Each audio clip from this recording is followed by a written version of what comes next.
Unti-unti nang lumilitaw ang mga umano'y palpak na flood control projects na na-corner ng pamilya Diskaya. Pero sa gitna ng kinakaharap na issue, no-show ito sa itinakdang press conference kaninang umaga. Yan ang agenda report ni Hannah T. live mula sa San Pedro, Laguna. Hannah, ilan ba ang mga proyekto dyan ng sinasabing gawa ng kumpanya ng pamilya Diskaya? Corina, dito pa lang sa may San Isidro River sa San Pedro, Laguna, 2 projects ang hawak ng St. Gerard Construction ayon sa LGU.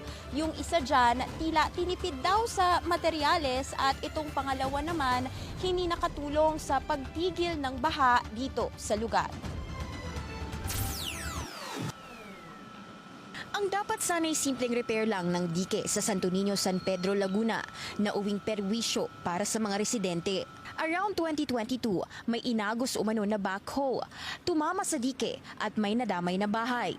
Ang nakatakdang dapat umaksyon ang kontratistang St. Gerard Construction, isa sa mga kumpanya ng Diskaya family ng Pasig City.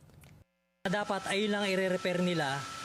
Ang nangyari, dahil sa tagal din siguro nila gumawa, nakatambay yung nila dyan, barge, then barge na may nakakargang backhoe, dumating si bagyo, nakaharang yung mga equipment nila dyan. Dahil nakatenga raw ang barge at backhoe ng kumpanya, hindi naging free-flowing ang tubig. Taong 2023, nang sabayan ng masamang panahon, gumuho raw ang porsyon ng pader sa likod ng water station kung saan nagtatrabaho si Michael. Sa kasamaan nun, kinakayod na pala yung ilalim ng lupa. Hanggang sa bumagsak na po yung pader namin dyan, yung dike rin namin. Itinuro pa ng mga residente ang likod ng water station na sila na lang daw ang nag-ayos. Naghanda na rin daw sila ng sandbags sakaling may panibagong pagguho. Dapat daw, last year pa natapos ang construction ng kumpanya rito. Pero ang progreso ng proyekto, hindi pa ramdam ng mga residente. Ayan na yung progress, pero dito sa amin wala pang progress. Kaya kami hanggang ngayon nangangamba pa rin pagka sana walang dumating na malakas na bagyo. Katunayan, halos umabot sa leeg ang baha ng tinamaan ng bagyo ang Santo Niño nitong mga nakaraang buwan.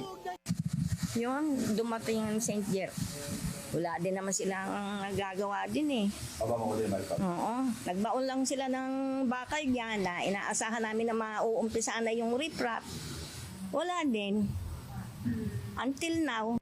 Mula 2022 hanggang 2025, nasa 31.6 billion worth of flood control projects ang nasecure ng 9 na kumpanya na umano'y pagmamayari ng Diskaya family. Halos 6% ito ng lahat ng flood control contracts sa buong bansa.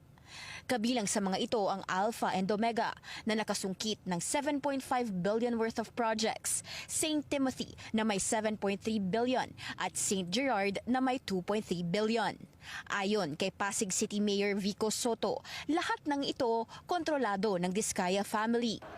Sinubukan kalabanin ni Sara Diskaya si Soto sa pagkaalkalde nitong midterm polls, pero kalaunay natalo rin.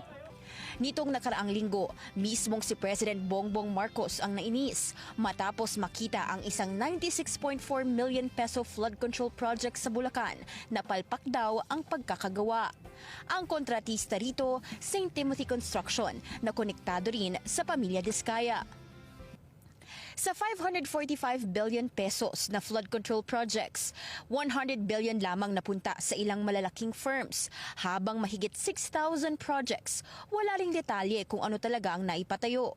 Historically, nasuspend na ang St. Gerard ng 2015 at na-blacklist noong 2020 ng DPWH dahil sa anomalyang tax clearance at isang delayed project sa Cavite.